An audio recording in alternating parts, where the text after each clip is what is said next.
antes de você sair, a gente quer retornar para você antes de você sair às 18. Está configurando, só um minutinho. Estamos lançando o foguete.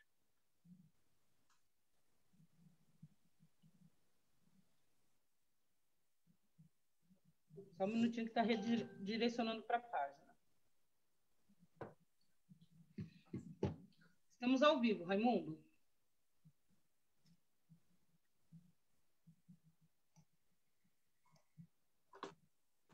Raimundo, podemos começar. Estamos ao Boa tarde a todos e todas. Olá, pessoal. Boa tarde a todos e a todas. Todos. É um enorme prazer aqui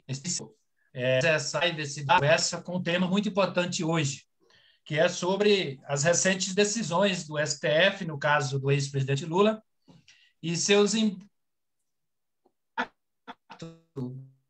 nas eleições de 22. E nós fizemos de realizar esse debate aqui na véspera de julgamentos importantes do STF, tanto o julgamento da decisão do ministro Edson Fachin, que anulou as sentenças, considerando a incompetência da 13ª Vara e remeteu todo o processo para Brasília, como também do recurso do julgamento da segunda turma, que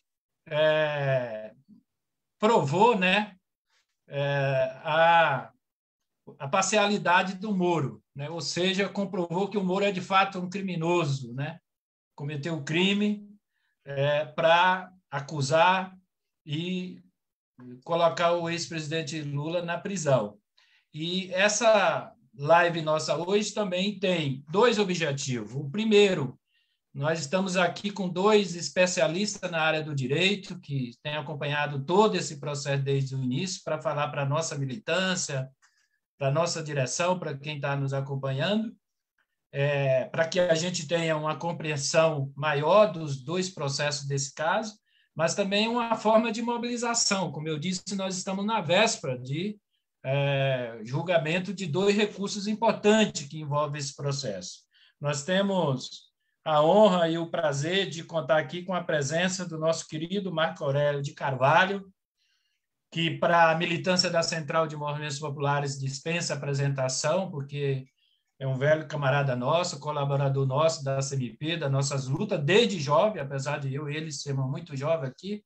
Conheci ele ainda estudante de Direito, ainda, Marco Aurélio, através do companheiro Dito, eu e o Benedito Roberto Barbosa. Então, temos uma longa trajetória de luta aqui com o Marco Aurélio, que é advogado, especialista em Direito Administrativo do Sindicato dos Advogados de São Paulo, e mais recentemente tem se tornado uma figura importante aí como um coordenador do grupo Prerrogativas, que tem incomodado muito a direita brasileira, tem feito um embate importante na defesa do Estado Democrático de Direito, da democracia. E uma outra companheira, não menos importante, que é a nossa companheira Tânia Oliveira, que é menos conhecida da nossa militância, mas no meio jurídico é uma grande companheira militante, né, da democracia, dos direitos, né? Tem sido uma combatente aí na luta em defesa do Lula livre, da campanha, denunciando todas essas arbitrariedades. Ela é da coordenação executiva, né, da Associação Brasileira dos Juristas pela Democracia, a BJD, e a Tânia é uma das principais responsáveis por a elaboração de um dos pedidos de impeachment que a CMP é signatária, né? Troca muita informação ali, acho que passou de 100, acho que o nosso era o 30 ainda, né, Tânia? Mas a Tânia foi uma das companheiras que colaborou muito ali num dos processos de impeachment que a Central de Movimentos Populares subscreveu também. Então, a gente pede que as pessoas, na medida do possível, possam compartilhar aqui a nossa live.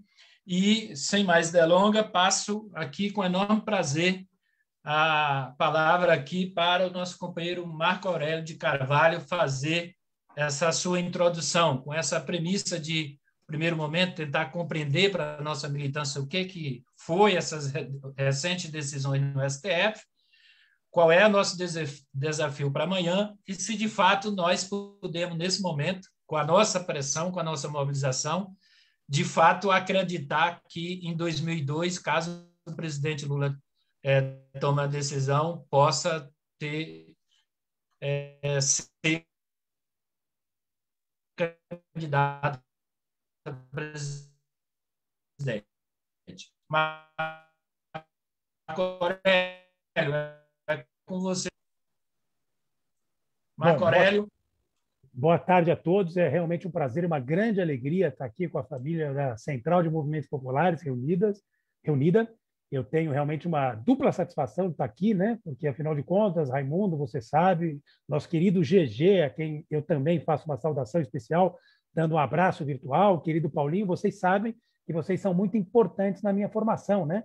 Desde o início da minha faculdade na Pontifícia Universidade Católica de São Paulo. Aprendi muito com todos vocês e quero aqui fazer um agradecimento público. Eu tenho muita satisfação de poder caminhar ao lado de vocês sob a condução sempre muito lúcida e muito firme de vocês. Aprendi muito com o movimento de moradia. Dar um abraço também para o meu querido Dito. Aprendi demais e continuo aprendendo. Vocês são realmente uma grande inspiração e um grande desafio para nós todos, porque são um espelho, né? Vocês, com certeza, são um espelho para todos nós. São um exemplo que a gente procura seguir. Então, quero agradecer, estou muito feliz de estar aqui com vocês e disse que estava duplamente feliz, porque estou feliz também de estar com a minha querida colega Tânia, que tem feito um trabalho incrível. A Tânia, que é fundadora da Associação Brasileira de Juristas para a Democracia, que eu tenho o privilégio também de compor. Eu sou também integrante da BJD, que tem feito um trabalho incrível. A BJD tem tido a coragem de fazer enfrentamentos que são realmente absolutamente necessários. Então, Raimundo, vou tentar falar rápido. Peço desculpas se às vezes eu me deixar tomar pelo jargão jurídico. Eu vou tentar ser didático, coisa que a Tânia sabe fazer e faz muito bem, né? Então, o desafio de estar aqui ao lado dela realmente é enorme. Mas vamos lá, todo mundo sabe do que se trata, né? Do que nós estamos falando. Esse é um julgamento que começou pelo fim. O juiz atirou a flecha e depois pintou o alvo. O objetivo desse juiz, o ex-juiz Sérgio Moro, era condenar o ex-presidente Lula para tirar o ex-presidente Lula das últimas eleições presidenciais, para as quais ele era indiscutivelmente franco favorito. Todos nós sabemos aqui que o presidente Lula, em 2018, ostentava uma confortável condição de primeiro lugar nas pesquisas. Provavelmente, GG, ele se elegeria ainda no primeiro turno. Paulinho sabe disso, a Tânia, o Raimundo e todo mundo que está nos acompanhando aqui ao vivo nessa live. O presidente Lula seguramente venceria aquelas eleições e hoje estaria combatendo e enfrentando a miséria, a fome e a pandemia que tanto envergonham o nosso país. Inclusive, quero aproveitar para hipotecar a minha irrestrita solidariedade a cada uma das 350 mil famílias brasileiras que teve a tristeza de perder um ente querido no Brasil e que está chorando a morte de um familiar, enfim, de um amigo querido. Realmente uma situação lamentável. E quando a gente fala de pandemia, é difícil não falar do Sérgio Moro. Eu enxergo na digital de cada uma dessas mortes a responsabilidade desse presidente genocida que nos desgoverna em vergonha diante do Brasil e do mundo, mas enxergo também a responsabilidade daqueles que defenderam que a escolha era difícil, como editoriais de jornais como Estadão, daqueles que se isentaram declarando o voto nulo, como o ex-presidente Fernando Henrique, daqueles que não tiveram a coragem de ficar no Brasil para defender a democracia e viajaram para Paris, como o senhor Ciro Gomes. E também dos procuradores que foram coordenados pelo Sérgio Moro com o objetivo de condenar indevidamente, injustamente, criminosamente o presidente Lula para tirá-lo das últimas eleições, para as quais, como eu disse, ele era franco e indiscutível favorito. Então, voltando à questão jurídica, o processo começou pelo fim. Já se sabia o resultado. O resultado era condenar o Lula para tirá-lo dessas eleições. O processo serviu apenas e tão somente para legitimar essa situação. Existe no direito, vocês sabem bem, determinados termos técnicos, um deles é nulidade, que acabam prejudicando determinados processos, né? E as nulidades que estão sendo, as irregularidades que estão sendo discutidas no Supremo Tribunal Federal, que é, digamos, a maior instância do Poder Judiciário do Brasil, nós temos uma hierarquia, é o grau máximo recursal, é o tribunal que zela pela Constituição, é o tribunal mais importante do nosso ordenamento jurídico. O que está em jogo são exatamente essas nulidades. Nós sabemos que a segunda turma do Supremo, o Supremo tem duas turmas, a primeira e a segunda. A primeira turma é integrada por 5 ministros, a segunda turma por mais 5 ministros. E o plenário, Raimundo, é composto por 11 ministros. São os 10 ministros dessas duas turmas e mais o presidente do Supremo. A segunda turma discutiu um tema que é muito importante, que é o tema da suspeição / parcialidade do ex-juiz Sérgio Moro. Não tem nada mais grave no ordenamento jurídico de uma democracia do que a suspeição de um juiz. Nós temos o direito, como cidadãos, nós, qualquer um, e entre nós, qualquer um, está o presidente Lula, de termos um juiz insuspeito, um juiz sobre o qual ninguém tenha a menor das dúvidas. Tá? O juiz Sérgio Moro conduziu os processos que envolvem o ex-presidente Lula com indiscutível parcialidade. Ele elegeu o presidente Lula como um alvo. Ele tinha o objetivo, realmente, de condenar o presidente Lula para tirá-lo das últimas eleições. E a defesa técnica competente do presidente Lula mostrou para os ministros que esse juiz conduziu esses processos com parcialidade, com sentimento de ódio, com sentimento de inimizade. Ele conduziu coercitivamente o presidente Lula, quando, na verdade, bastava ele ter convidado o presidente Lula para que o presidente Lula pudesse dar um depoimento em razão daqueles temas que estavam sendo investigados. Mais do que isso, ele grampeou clandestinamente os advogados do ex-presidente Lula.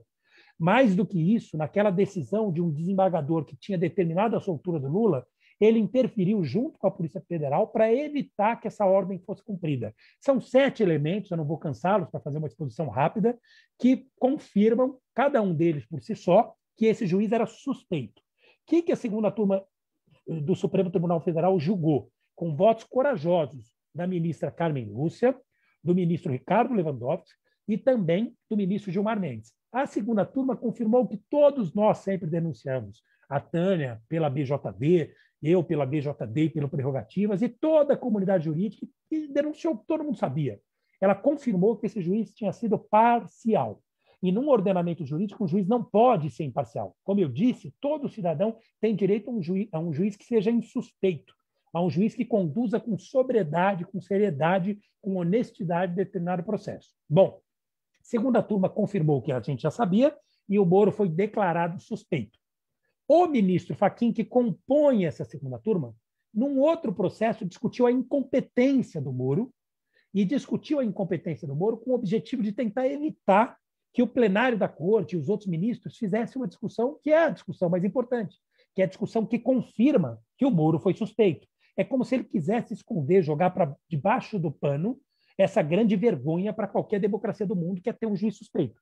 E ele acabou numa decisão monocrática, que é uma decisão tomada por um ministro, por isso que é monocrática, é um ministro, ele confirmou que o Moro era também incompetente. E aí ele disse, bom, o Moro é incompetente em todos os processos que envolvem o ex-presidente Lula e, portanto, não vamos mais discutir suspeição. Mas o que é competência, Raimundo? Porque quando a gente fala em competência, as pessoas acham que é aquela expressão mais popular, o sujeito é bom quando é competente. No aspecto jurídico, um juiz é competente quando ele pode decidir determinada matéria, porque ele está no local onde determinada matéria tem que ser discutida. O juiz de Curitiba só poderia discutir os temas relacionados à Petrobras. Ele não poderia, em circunstância nenhuma, discutir os temas relacionados a sítio, apartamento. Esses deveriam ocorrer em São Paulo. Mas para forçar essa competência, para poder ficar com o processo, poder perseguir o ex-presidente Lula, o que ele fez? Que é muito grave. Ele criou uma justificativa que depois aquelas mensagens da Operação Spoofing revelaram. Operação Spoofing é aquela operação que trouxe a público todas as notícias relacionadas às conversas que esses meninos, né, esses promotores, procuradores tiveram com o juiz e tiveram entre eles. Eles disseram o seguinte, olha, para a gente poder ficar com o processo, já que a gente só pode julgar questões que têm a ver com a Petrobras, vamos fazer o seguinte, se ele viajou, ele Lula, para Brasília, ele viajou com um avião que usou combustível da Petrobras. Então, vamos forçar que a competência de Curitiba para a gente poder ficar com o processo aqui. Tá? O que o Fachin fez? Depois de 5 anos, reconheceu que a defesa técnica do presidente, que os juristas como a Tânia e como outros tantos já tinham denunciado num número enorme de artigos. Ele reconheceu que esse juiz não podia julgar aquela matéria, não podia apreciar aquele processo, não podia conduzir aquele processo. O Fachin disse, olha, isso aí não podia nunca estar em Curitiba. Ele não fez isso porque é bonzinho, não. Com toda franqueza, humildemente, é como eu penso, com todo respeito ao ministro, ele fez isso para tentar jogar por baixo do pano, como eu disse, ou por baixo do tapete, a sujeira da suspeição, para ninguém falar sobre suspeição. Ele falou, olha, o Moro não tinha que julgar essa matéria, vamos levar para outro lugar.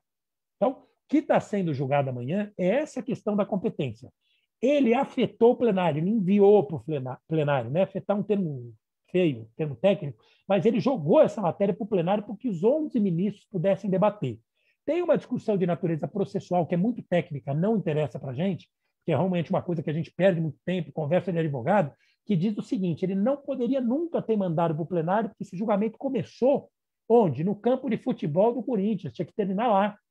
Não tinha que ir para o campo de futebol do Flamengo, né? O jogo começa onde termina. Começou na segunda turma, deveria ter sido julgado lá.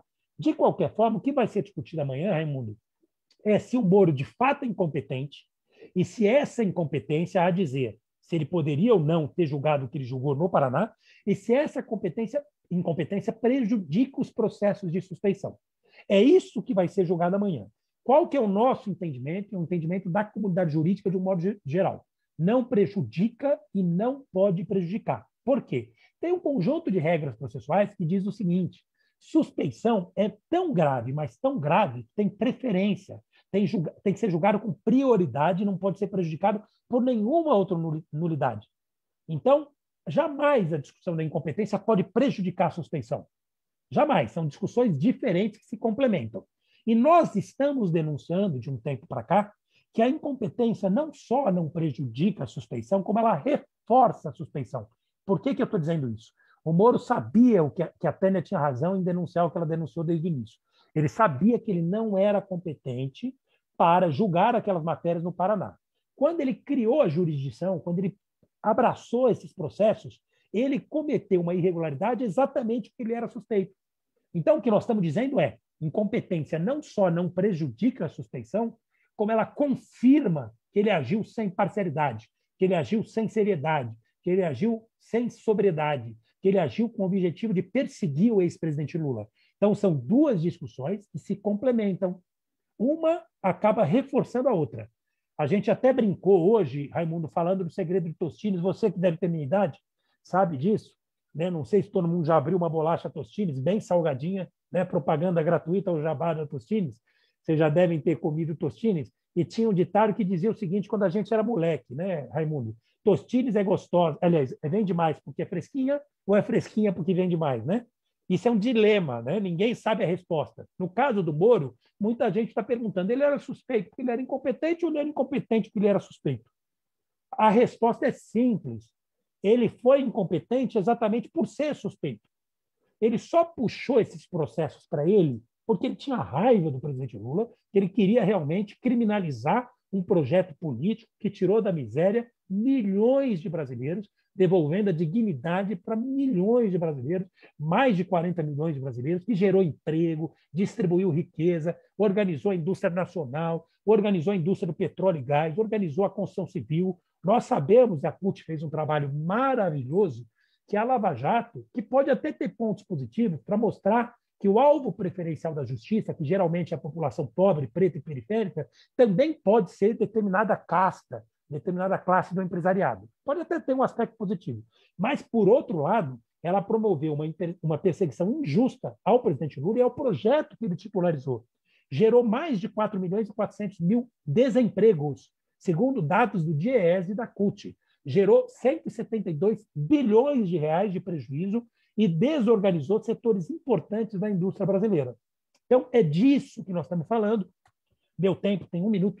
Meu tempo, né, para ficar no tempo que o Raimundo me deu, para ter o privilégio de ouvir a Tânia, está se esgotando, mas só para reforçar. O que o Supremo vai julgar amanhã? O Supremo vai julgar se o Moro, além de suspeito, era também incompetente. Eles têm um dilema. Se eles disserem que o Moro não é incompetente, eles não vão poder prejudicar a suspeição. Por outro lado, se eles disserem que o Moro é incompetente, vai ser difícil eles prejudicarem a suspeição, porque tem questões de natureza processual que nós estamos enfrentando e que nós vamos denunciar. Então, no final das contas, se o Fachin ganhar, ele não leva lá. E se ele perder, ele perde feio. Essa que é a questão. Ele jogou dama achando que estava jogando xadrez. Quem joga dama e xadrez sabe, eu não jogo, eu jogo male dama. Né? Não tem inteligência para jogar xadrez. mas quem joga xadrez sabe que você tem que antever várias jogadas, tem que pensar como é que o jogador vai mover a peça. A dama é uma coisa mais imediata, né? Tabuleiro é menorzinho, menos complexo, em 2 ou 3 jogadas você mata a coisa. Então, ele estava achando que estava jogando xadrez, estava jogando dama e acabou se lascando. Essa que é a verdade. Então, amanhã, o Supremo tem uma oportunidade, não acho que o julgamento vai acabar amanhã, uma oportunidade incrível, muito importante, de mostrar para o Brasil e para o mundo que o mesmo sistema que gera injustiças tem condição de corrigir essas injustiças e essas distorções. É basicamente isso que se trata. Então, eu quero deixar uma fala de otimismo para a nossa militância. Não podemos aceitar qualquer saída que não seja jurídica.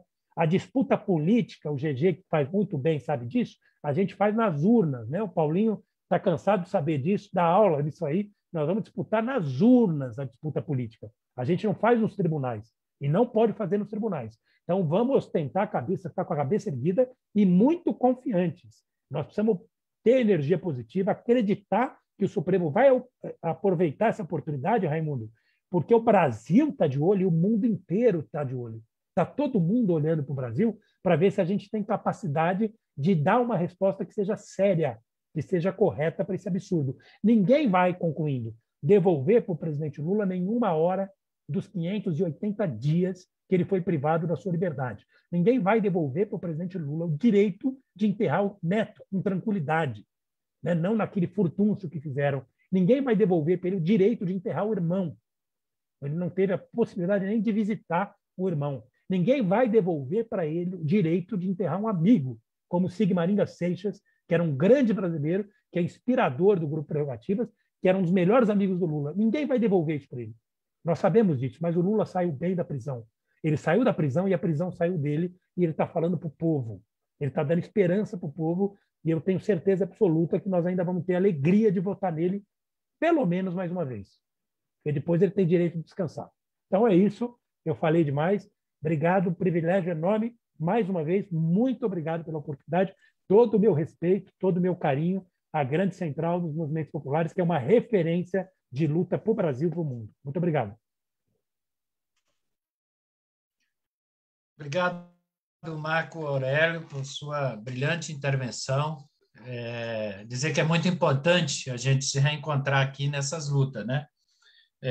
Várias pessoas estão acompanhando aqui, o próprio Benedito Roberto Barbosa, pedi para ver se ele entra na sala aí. O Dito foi que provocou da gente fazer esse debate aqui, né? Sobre essa preocupação, né? Porque, de fato, a gente precisa ficar atento, né? O que vai ocorrer amanhã no Supremo Tribunal Federal, porque esse Supremo Tribunal Federal, embora o Marco Aurélio tenha falado da segunda turma, os 3 votos foram corajosos, mas foi, felizmente, esse mesmo Supremo Tribunal Federal que conseguiu deixar fazer o Moro, o Dallagnol e toda a turma lá de Curitiba, como o Marco Aurélio falou, que a gente já alegava que não era competente a 13ª vara, né? Então, deu sustentação, né? Quer dizer, a própria prisão do presidente Lula foi em função de um resultado de um julgamento do STF de 6-5, né? Que depois o Moro imediatamente expediu lá a ordem de prisão. Então, acompanha o Dito aqui, a Soninha Coelho, da Marcha Mundial de Mulheres, o Sidney, o Sandro. Então, algumas das pessoas que estão acompanhando essa nossa live aqui, um grande abraço.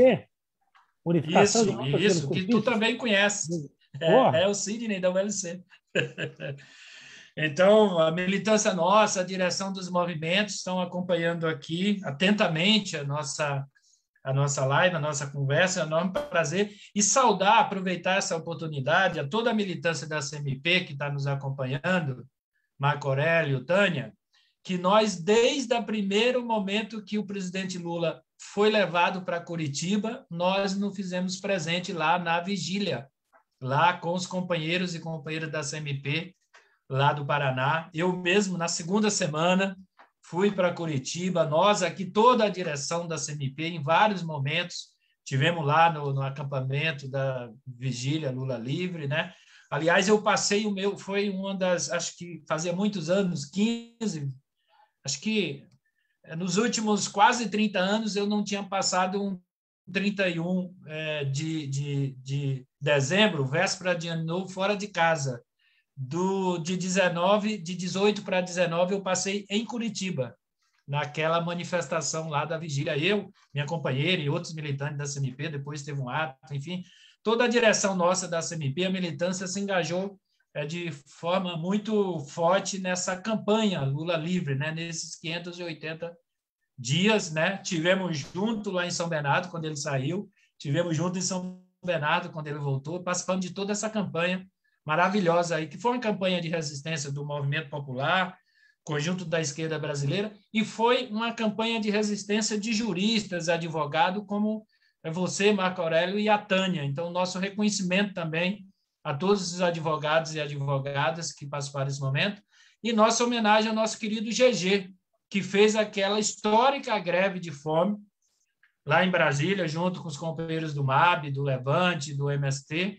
GG aguentou firme e forte lá. Eu lembro, Tânia, que naquele pedido de registro, né, da campanha, da candidatura do presidente Lula, que nós fizemos lá em Brasília, milhares de pessoas acompanharam lá, a gente ainda conseguiu pegar o GG lá. Eu lembro que aquela cena que eu segurei o GG para ele falar lá em cima do palco que foi montado, depois do protocolo, lá do pedido de registro da campanha, eu me emocionei, porque o GG estava tremendo, assim, eu fiquei segurando, não lembro qual que era a pessoa que estava do outro lado, eu fiquei segurando o GG para ele poder fazer o discurso dele, em nome da CMP ali, em nome do pessoal que estava fazendo aquela greve de fome histórica do Brasil. Então, nós estamos aqui discutindo não só um pedaço, um momento da nossa luta histórica, que nós, enquanto Central de Movimentos Populares, nossos movimentos de saúde, de mulheres, de sem-teto, movimentos comunitários que participam da Central de Movimentos Populares, são parte,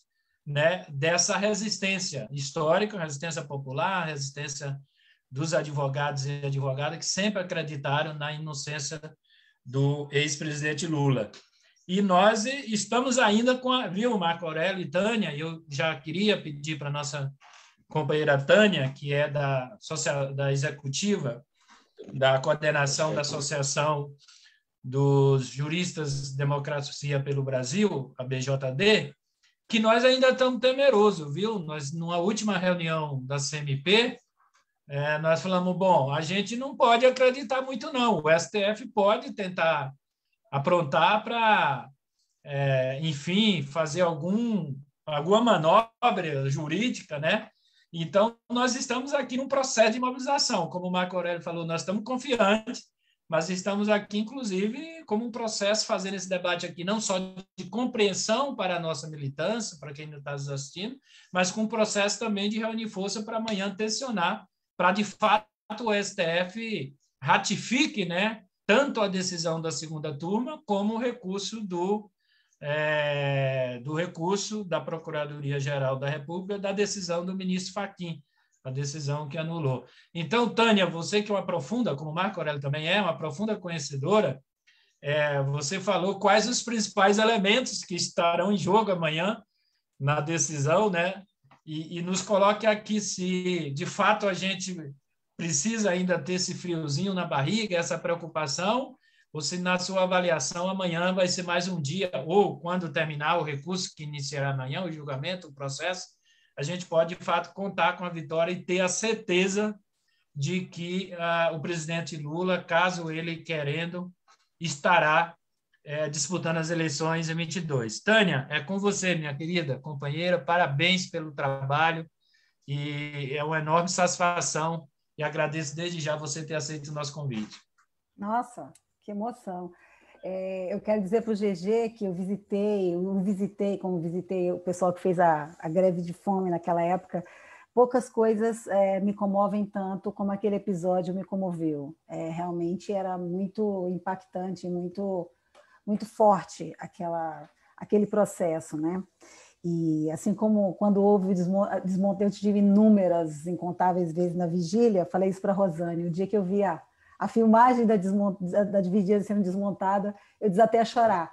E digo isso porque Marco Aurélio tem tanta razão. Na verdade, o que quer que aconteça de positivo, não tenham nenhuma dúvida, a gente não pode ter nenhuma dúvida que é fruto e resultado da luta, sobretudo da luta que vocês fazem, que os movimentos sociais organizados fazem.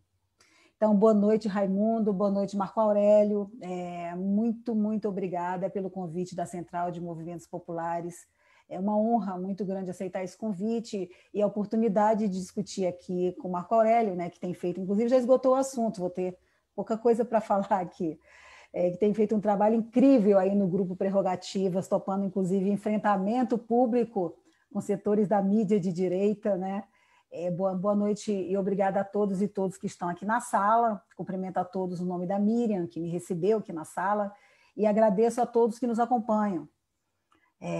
Semanas muito agitadas aqui em Brasília, com essa decisão da instalação do CPI da pandemia, e uma semana também muito triste com os números da pandemia, né? Nós já passamos os 355 mil mortos de Covid-19, vários dias de recorde diários de morte, um governo preocupado em armar as pessoas, né? Retirou semana passada os projetos que derrubam os decretos de arma da pauta do Senado, agora teve a decisão da ministra Rosa Weber, e preocupado em impedir investigação no parlamento, que é um direito do parlamento, e ameaçar e constranger ministros do Supremo Tribunal Federal. Enquanto as pessoas morrem, as preocupações deles são dessa natureza.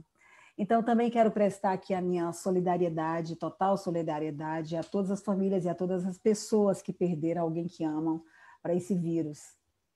E o tema aqui, né, nós vamos ter que falar aqui de um outro problema que também faz parte da crise das instituições no Brasil, que estão absolutamente fortes, né? Esse tema que trata do papel do direito, do sistema de justiça e, sobretudo, nesse caso, do Poder Judiciário, nessa conjuntura, já que é da decisão que vai acontecer amanhã, que a gente está falando, que vem para iniciar, talvez, o coroamento de um processo que já se alonga há algum tempo.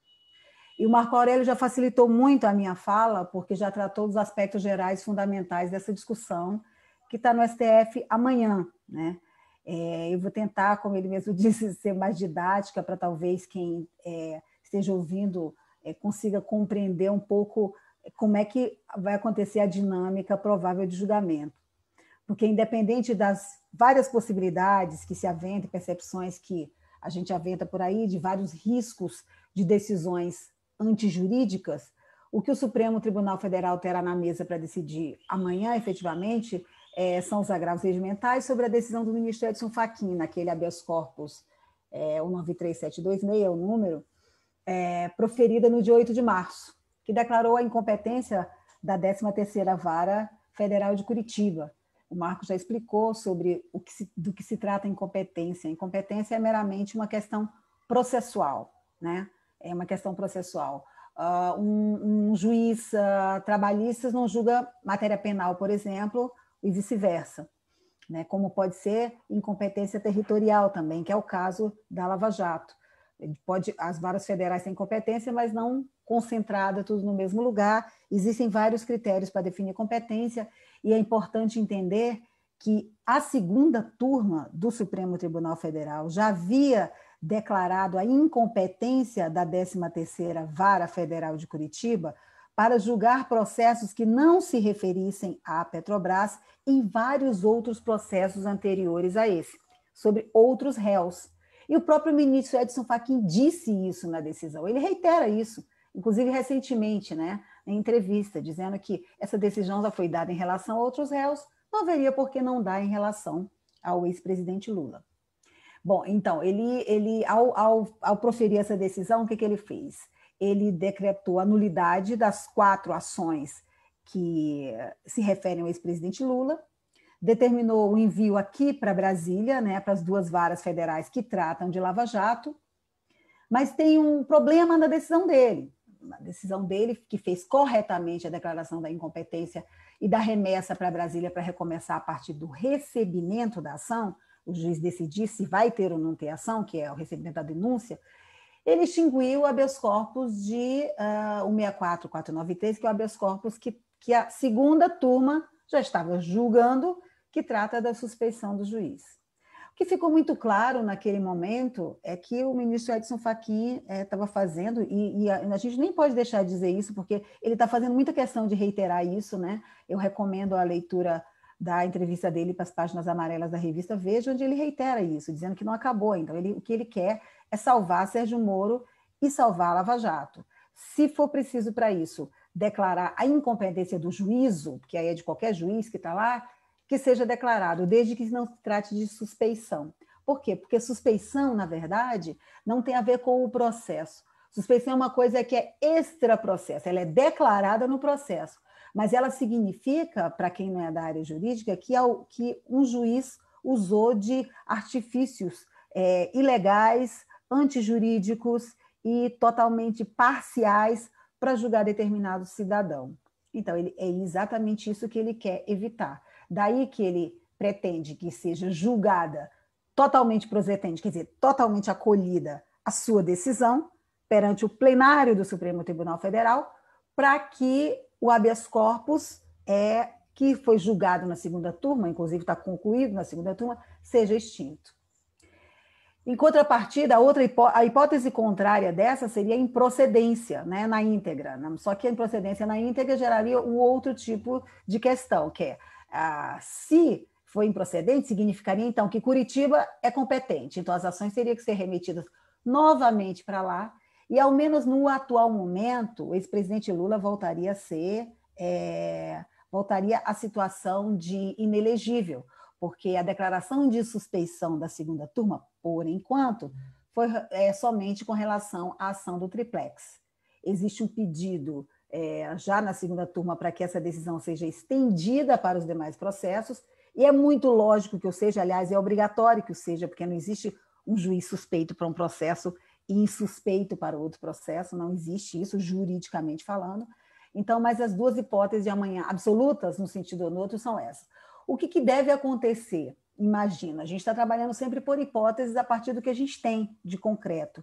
Em primeiro lugar, eu penso que a possibilidade real de uma decisão de 11 ministros diante da confusão processual que está formada, ela ser tomada num único dia, é muito improvável. Isso independente de ter debate de CPI amanhã, né? Porque o ministro Gilmar Mendes, imagino que o faça, é lógico que o faça, deve suscitar alguma questão de ordem de início para que seja dito o que, afinal de contas, estará em pauta, já que esse habeas corpus que está em pauta, de incompetência, uma decisão de incompetência, extingue um outro habeas corpus que foi decidido na segunda turma. E aí vai suscitar uma discussão que é questão regimental de competência de turma e competência de plenária. Eu queria fazer uma explicação que eu acho que é bem simples de entender, porque eu vejo muito essa confusão em geral nas lives e como as pessoas discutem. O Marco Aurélio explicou super bem. O Supremo tem duas turmas, primeira e segunda, e existe o plenário que reúne a todos eles.